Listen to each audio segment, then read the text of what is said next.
morning from Gail's Garden Herbs and More. Even though it's a smoky morning, chores still have to be done, and the goat still has to be milked. So something I have not showed you, I don't spend a whole lot of time on the goats on my videos, but I thought I would show you my milking process today. So it's really bad as far as the smoke, but let's get going. This is my milking area, and I need to move my chair back over there. Okay, so what I do is that is a teat solution. I will put the recipe down in the description box below, but that's what I wash your udder with to keep the bacteria off and stuff before I milk. And then I have my little shelf. I've got my hoof clips down there, a hoof pick, and just different things, my paper towels that I clean with. I brought her in some carrots, and I'm getting ready to get her grain. Okay, this, put that in there, and then gotta rinse this out. I put her vitamins and minerals in this, and as you can see, I think you can see the little mark on it that I put down there. It's not very much that I put in there, but I fill it up to that mark, and I'll bring that out and sprinkle that on top of her grain. So I've got to clean that up and get her vitamins. I'm getting all prepared to go out and get her. Mornings are extremely busy for me.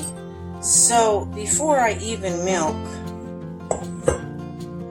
I get my strainer ready. So when I bring the milk in, you'll see I'm going to flash cool it so it doesn't, because it's got caproic acid in the milk.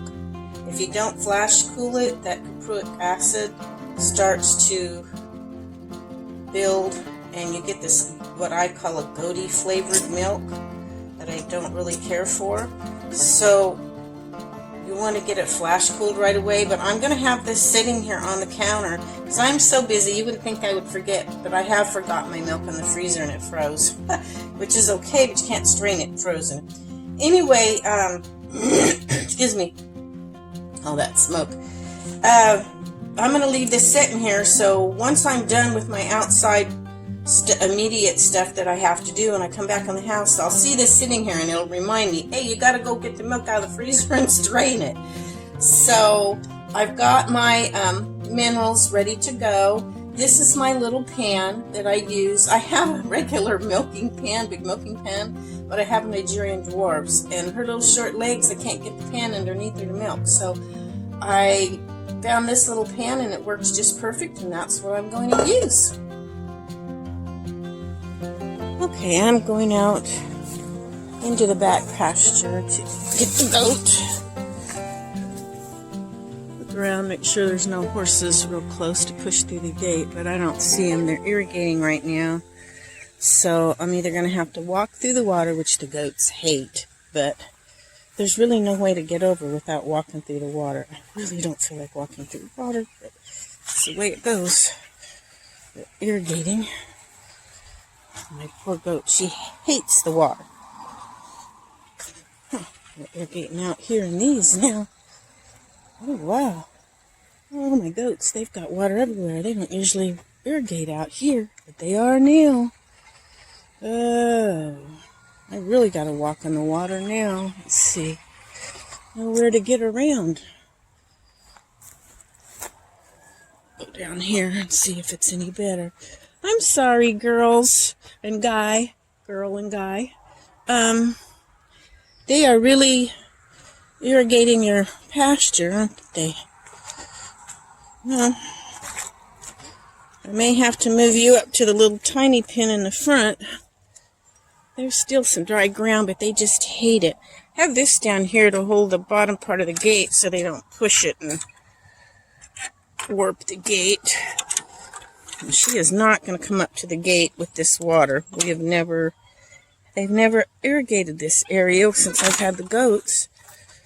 Oh my gosh. Okay, I'm going to have to turn this off for a minute.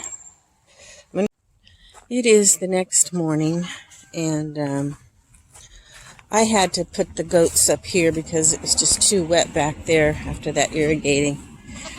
This is just a little pen though.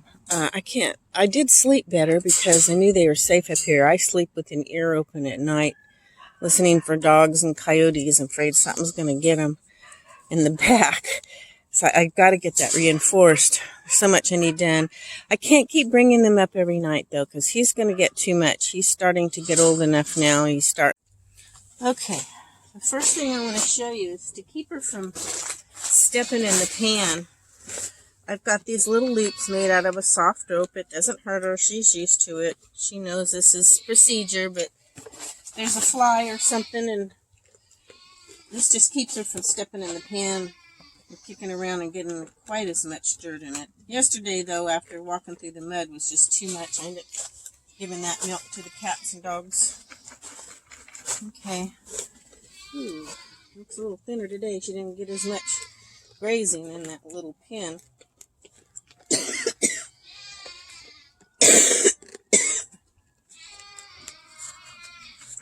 I'll take her back out today. Okay, now I washed on one side and I'm flipping it over so I don't transfer any bacteria. Okay, girl. And then I'm going to wash like up under her armpits and in the back and in the front. Okay. And I told you I'm going to talk a little bit about herbs. I just include my essential oils in that, which I put in her udder wash. I like to do my own instead of buying artificial stuff with chemicals. I don't like chemicals for me or my animals. Okay, now I'm gonna get another dry piece of paper towel to dry her off from the wash. I'm gonna fold it, do one teat on one side, drying it, flip it over, do the other teat. Okay, now what I'm going to do is I'm going to make sure her orifices are clear. I'm going to get a couple squirts here and get a good stream so there's no bacteria. Nothing. There we go. All right. Now I'm going to... Yeah, I'm hearing a strange noise over in my garden area. Maybe on the other side of the fence they're doing something. I don't know. Weird. Okay.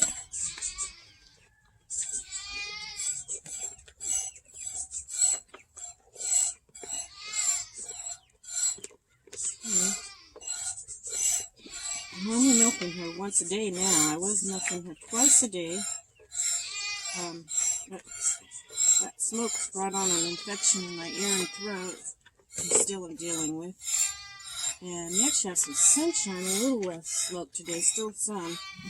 But I just couldn't keep up with everything, and she was starting to drop her milk. Anyway, it's getting that time of year, and I don't know, her milk was slowly going down, so I've just went to mornings to milk her now.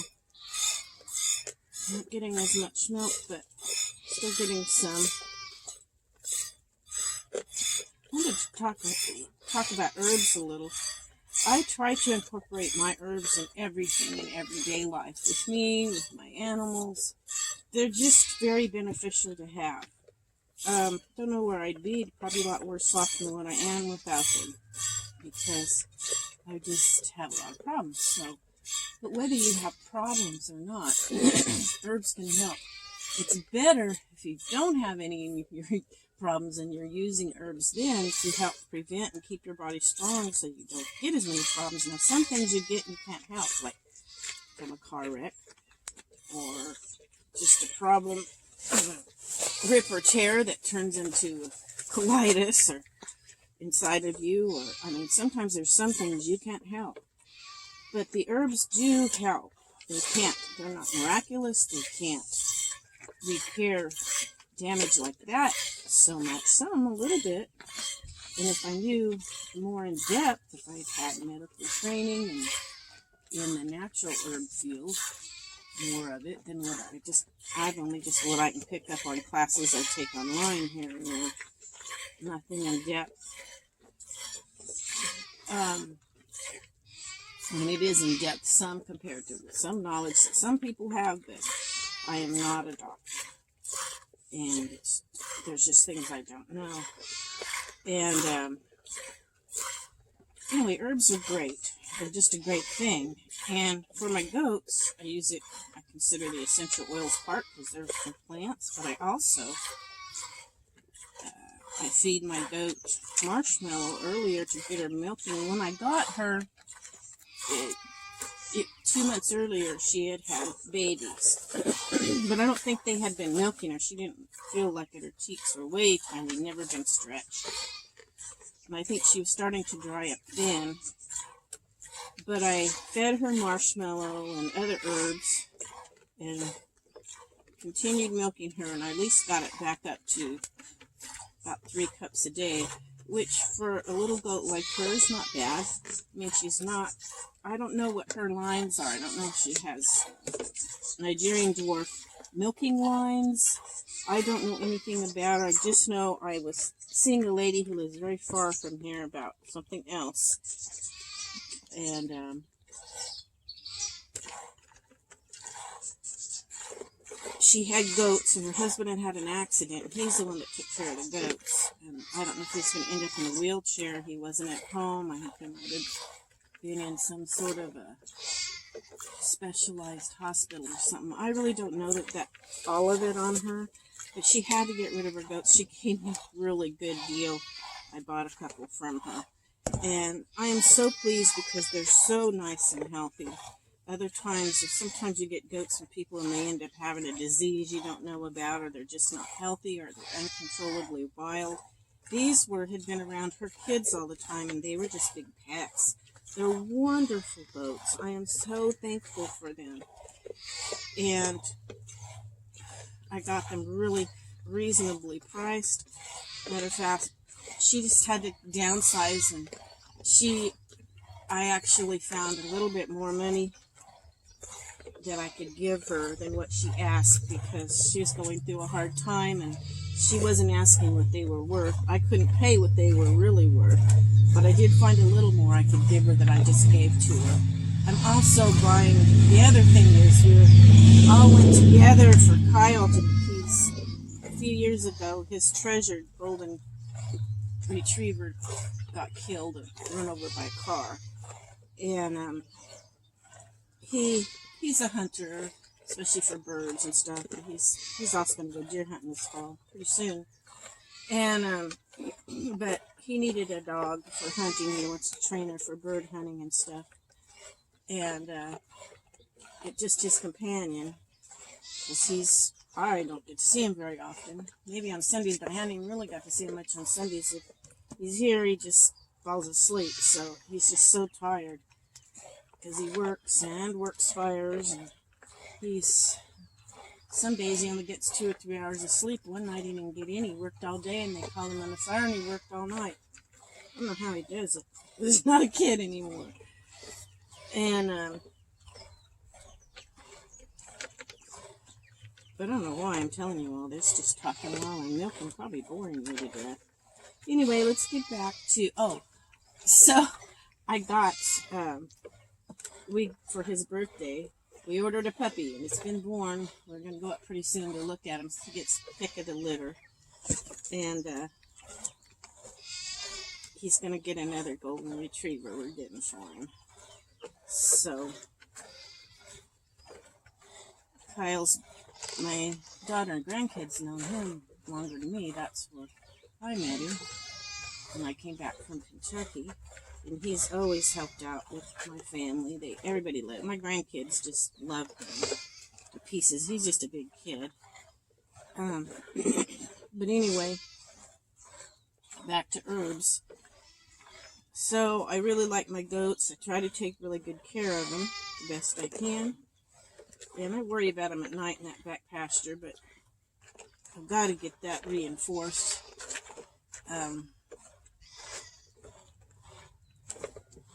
Been thinking of ways to do it. Maybe a big pen inside, double enforcement, where I can lock them in at night. They're locked in back there. It's just I'm afraid horses are weakening that fence. I'm afraid coyotes or dogs will get in. I've got to get that fence reinforced and get the second pen built to separate Bucky when I don't want him breeding her. And I think he's gotten her a little with the horns. She's got a sore on her side. I don't know how else she could have got it unless he was trying to breed her or something. She was fighting him and got a little owie on her. Really don't like the fact he still has horns in one way, and another way I kind of like it, because if a dog does get in there, he can fight him off better with the horns. To tell you a very sad story sometime about one of my other goats when I was raising Nubians. It's terrible. I had the neighbor's goats over breeding with my buck, and we were gone that weekend to a friend. Seldom ever left. We just happened to that weekend. And I had a funny feeling. Came back, I couldn't even sleep when I was away. Now what I'm going to do is bump her. It's called bumping. It doesn't hurt. They're really tough up there. Their babies are rough on them, let me tell you. That makes her drop the rest of the milk. Actually, it looks pretty good this morning for just that's a lot of milking. But back to the story. One of my goats, her name was Lily. She had a baby, and we had just cut a big oak tree. She was laying dead up against the tree. The others are wounded. We had to get penicillin and give them shots of penicillin and stuff for the wounds from the dogs. And when we went to lift Lily up, and I really hate that. My daughter walked her in the local little town, mountain town parade, and she was just such a good goat. But she'd always had a deathly fear of dogs. It's almost like she knew that's how she was going to die. I don't know if that's possible. Now, these goats, they just chase a dog, button them. They don't seem to be afraid. Of course, I've only seen them around little dogs, not coyotes or big dogs. And, are you finished? You're not finished. You still got pellets. Oh, you're nervous. Reggie, you're making her nervous. She knows you're there. She says, I'm out of milk, Mom. Try to finish what's called stripping her, just getting the last little bit out. But anyway, when we picked up Lily underneath her, I didn't know where the baby went. I thought maybe the dogs had drug it off or something out of the pen. I don't know how they could have got it out of the pen, but when we lifted up Lily, there was her baby. It was still alive. Lily had put her, don't tell me goats aren't smart. Lily had put her against that big, huge log and laid on top of her and sacrificed her life for the baby. The others made it. They were just tore up. Well, I think, I don't know if any of my neighbor's goats got killed or not. I just remember Lily because she was such a sweet, wonderful goat. Good little goat. And, yeah, it was two big Rottweilers. Matter of fact, they were there when we pulled in, but by the time we went in and got the guns and went out, and I was yelling and hollering, and they could have got me. But they took off because they were trying to get my rabbits at that point. They'd already done damage to the goats, and they were just causing havoc on the place. I don't know why people can't keep control of their animals. But anyway, so much for that story. You got a nice long story today. Now, what I'm going to do is I'm going to do what's called flash cooling my milk. And I'm going to put it in the freezer right away. And she's okay. I got the front gate closed. Only takes me a second. I'm going to put this in the freezer. And then we will talk about processing the milk. Okay, I just took my milk out of the freezer because I flash cooled it. Now I'm going to strain it. I strained it into a measuring cup because I keep track of approximately how much milk that she is giving. Next, I'm going to show you, as soon as this strains, I'm going to show you what I saw, how to pasteurize milk. I know that I think if you get water up to 160 and you boil it for so many minutes, it's pasteurized. Now, I've heard a couple different things.